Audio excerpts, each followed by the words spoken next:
Thank you nyinyi ambao mko hapa, na tutafanya morning devotion yetu kama kawaida, alafu tuanze siku hii na Mungu atatubariki.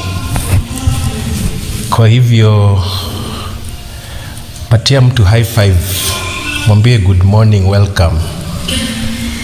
Kama mkono ni baridi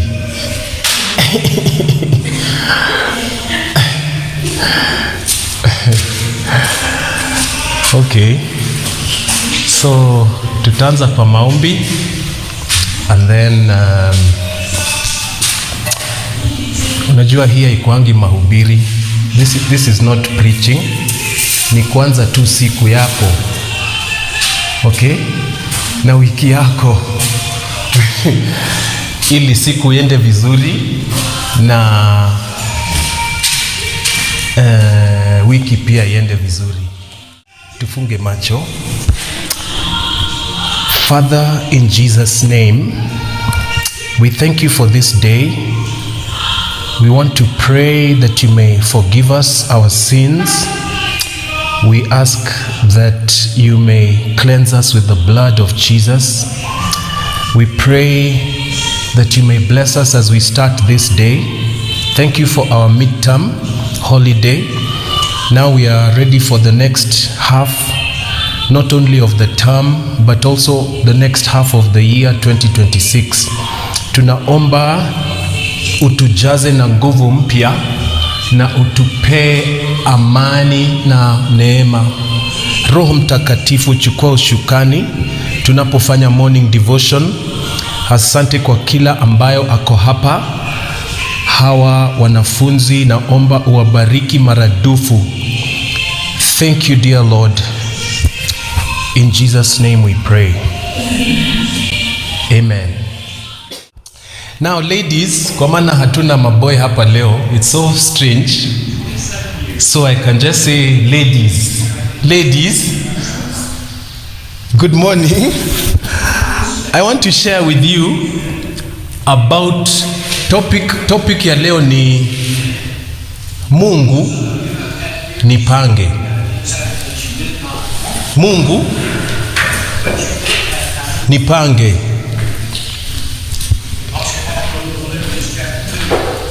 Nimeona sana kwa watu wa siasa, viongozi wetu wa siasa wakienda mahali kutoa hotuba, na wanakuta wananchi ambao wako na shida. Tuseme kama nilienda pale Nachu nikaona wamechimba hapo kwa primary school, wamechimba maji na watu wa kijiji wanapata maji, so wamepangwa na maji. Wengine wale vijana wanataka kuanza biashara ndogo ndogo. Kiongozi anakuja anasema, mko na shida gani? Ai, hatuna pesa kununua machine ama kununua hizi vifaa za biashara. Anasema msijali, nitawapanga. Okay? Na wengine labda ni hitaji ya nyumba ama ya kipesa, alafu kiongozi anakuja na anasema, anauliza ni shida gani, wanasema mimi nahitaji hii na hii, na huyo kiongozi kwa maana ni mdosi, ni mkubwa, anasema nitawapanga. So I want to share a topic ati Mungu anakupanga. It's very good news. Mungu anakupanga.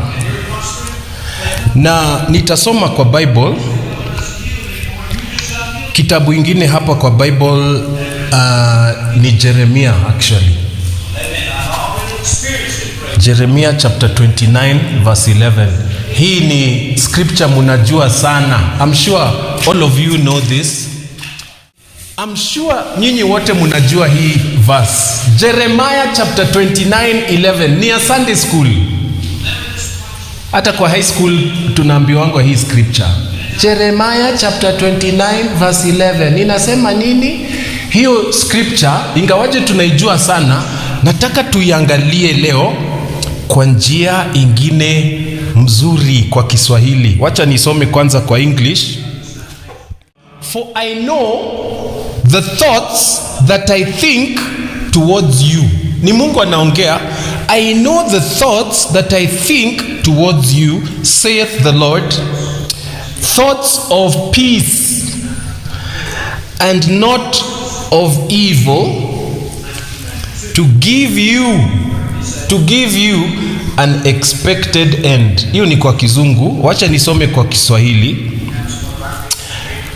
Ninajua mahali uko na hali yako. Fuata hii vizuri sana. Ninajua mahali uko na hali yako. Ni Mungu anaongea. Ninajua watu na shughuli na kazi na hatua ambazo nimekupangia na ambazo nimekuandalia na ambazo nimekutengenezea, asema Mungu. Inaendelea, ni mahali, yani anafafanua sasa, ni mahali na hali na watu na shughuli na kazi na hatua ambazo ni kwa faida yako na kwa ajili ya wema wako na sio kwa ubaya. Imagine Mungu anasema hivyo, na sio kwa ubaya which means chochote unapitia, because hii dunia iko na majaribu mengi, iko na, kama leo kuna baridi, haikuwa hivi jana, hata kamvua kidogo kamekuja kakinyesha kidogo, hatukujua itakuwa hivi. Imagine umetoka home na hauna sweta. Dunia hii inatuleteanga majaribu. Hatukuchagua familia ambayo tutazalishwa ndani yake. Hatukuchagua wazazi wetu. Hatukuchagua mahali tutaishi tukiwa watoto. Na labda hatukuchagua ya kwamba tutakuwa katika hii shule. Nilikuwa nataka niende Nairobi ama university ama Thogoto ama college ingine. But Mungu hafanyangi mistake. You are in the right place. I wish you could tell somebody, you are in the right place. You are in the right place. Usifeel, mbona nililetwa hapa? Mbona niko hapa? Mungu hamakingi mistake, especially kama umemfanyisha awe mchungaji wa maisha yako. Mtu akiokoka, Yesu Kristo anakuwa mchungaji wa maisha yake. Ubaya ni tuweke Mungu kando na tuanze kujiongoza. Hapo ndio inakuanga shida, kwa maana sometimes tunajipeleka pabaya. Lakini Mungu anapanganga maisha ya mtu. So nataka ujue you're in the right school, okay? And probably you're in the right course. You're in the right place. Na inasema ni mahali ama hali ama watu na shughuli na kazi na hatua ambazo ni kwa faida yako na kwa ajili ya wema wako na sio kwa ubaya. Sometimes wengine, mzazi moja anaaga dunia, ama ndugu ama dada, you know, but bado Mungu anasema sio kwa ubaya. Romans chapter 8 verse 28 inasemanga Mungu anafanyanga kazi na kila kitu ambayo inatendeka kwa maisha yako, zile mzuri na zile mbaya, anaziunganishanga na anazifanyisha kazi kwa wema wako. Inamaliza hapa Jeremiah chapter 29:11, ninataka, ni Mungu anaongea, kukupea kile unachotarajia. Ninataka kukupea kile unacholenga. Kila mtu ako na lengo. Nataka niishi kwa nyumba ya aina hii, nataka nifanye kazi ama niajiriwe mahali fulani. Okay, nataka nibarikiwe na rafiki, alafu to settle kwa maisha. Kila mtu ako na lengo, na Mungu anasema ninataka kukupea kile unachotarajia na kile unacholenga na kile unachoazimia. Hiyo ni Kiswahili, kuazimia. Nilijifundisha jana Kiswahili kidogo. Tulikuwa na chama cha siasa hapa nchini Kenya, ilikuwa inaitwa Azimio, Azimio ya Umoja. Na nafikiri hata Wakenya wengi hawajui hiyo maana ya hiyo neno azimio. So jana nikaenda kwa dictionary, wakaniambia kuazimia ni kuamua ile unataka, umeamua. Nitamaliza hii course, ninaazimia kumaliza hii course. Yani ni decision, ni kukata kauli, kuazimia. Kitu ambao unaazimia na umemaanisha, maisha yako inaelekeanga kwa hiyo lengo. Ni kama kuwa na vision ama ndoto. Ama ukifeel maybe hii course ama nifanye pia electrical. Unajua kuna mahali mtu anawezanga decide, I think I want to change. You know, sometimes unaweza decide kuchange, na ni Mungu anawekanga vitu ndani ya moyo ya mtu kulingana na mipango ambayo amesha kukupangia. Because sometimes, now this one is a bit, it's sensitive, but sometimes tunaenda kwa njia ingine, but haikuwa Mungu amekupangia hivyo. So Mungu anawekanga ndani ya moyo wako ili akurudishe.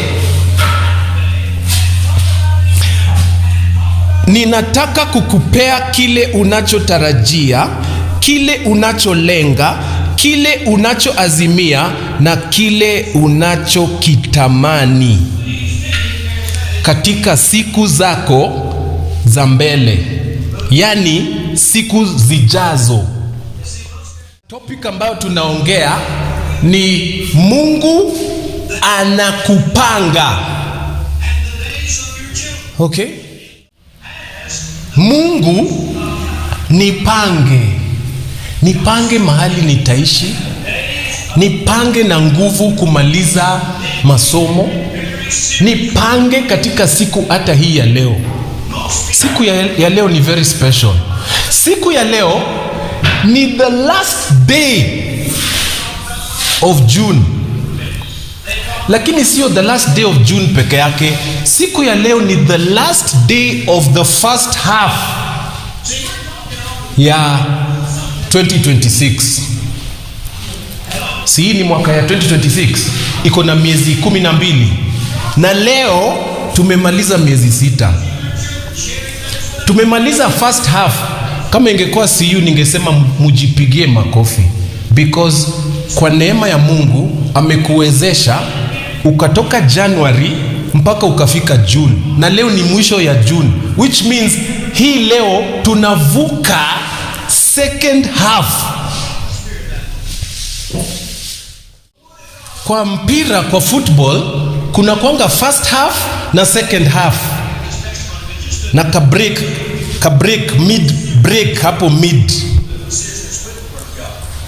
Na kuna timu inaweza kuwa inashindwa in the first half, wametandikwa mabao mawili,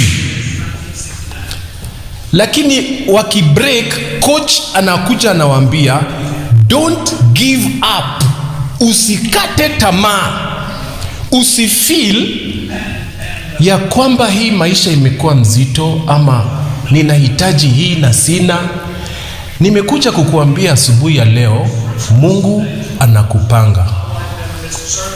Ukiweka imani yako na uinue macho yako kwa Mungu, Mungu anakupanga. Mungu atakusort. Juu second half hii timu imeshindwa 2-0, wakiwa wameongeleshwa na coach, wakaambiwa munaweza make, you're in the right place, God is with you, jiweke nguvu, enda kwa masomo, maliza hii wiki tu vizuri. Wanaenda second half, wanafunga bao 1, 2, 3, wanashinda hiyo game 3-2 because of the second half. Nimekuja kukuambia today is very special. We are crossing into second half of 2026. July, August, September, October, November, December. Huyo Mungu ambaye amekufikisha first half anaenda kukufikisha second half, na sio tu kukufikisha, anasema ninajua mahali uko na hali yako, ninajua watu na shughuli na kazi na hatua ambazo nimekupangia na ambazo nimekuandalia na ambazo nimekutengenezea, asema Mungu. Ni mahali na hali na watu na shughuli na kazi na hatua ambazo ni kwa faida yako na kwa ajili ya wema wako na sio kwa ubaya. Ninataka kukupea kile unachotarajia, kile unacholenga, kile unachoazimia na kile unachokitamani katika siku zako za mbele, yani siku zijazo. Tufunge macho na tuombe. Baba, katika jina la Yesu, ya kwanza ni yule ambayo ako na hali ya ugonjwa ama maumivu ama uchungu, iwe kwa mwili, iwe kwa moyo. Baba, ninaomba uponye huyu dada, ninaomba uponye huyu ndugu. Ninakemea ugonjwa, ninakemea uchungu na maumivu, iondoke katika mwili wako, iondoke katika mawazo zako, iondoke katika nafsi yako. Baba, number 2, ninaombea hali zetu ambazo hatukutarajia, kama leo ikiwa baridi. Hatukutarajia tutakosa mzazi, hatukutarajia tutakosa pesa, lakini umetuambia unatupanga. Naombea kila mwanafunzi ambao ako hapa, Baba, mpange siku ya leo na hii wiki ya leo, ongoza hatua za kila moja. Baba, naomba kwa second half ya hii term na second half ya hii mwaka itakuwa zaidi, itakuwa ya baraka kuliko first half. Tutaenda kufanikiwa, tutaenda kuona miujiza, tutaenda kuona mkono wako, tutasoma na furaha, tutakuwa na furaha na warafiki wetu, tutakuwa na yale tunahitaji, tutabarikiwa kwa maana Mungu unatupanga. Tupange katika hii institution, tupange walimu wetu, viongozi wetu, tupange manyumbani mwetu, tupange majikoni, tupange ma sitting room, tupange kwa masomo na kila kitu ambayo inahusu maisha yetu. Baba, na wabarikisha hawa students kwa siku hii ya Tuesday na hii wiki, in the name of the Father and of the Son and of the Holy Spirit. Amen. Amen. God bless you. Muwe na siku njema na wiki njema.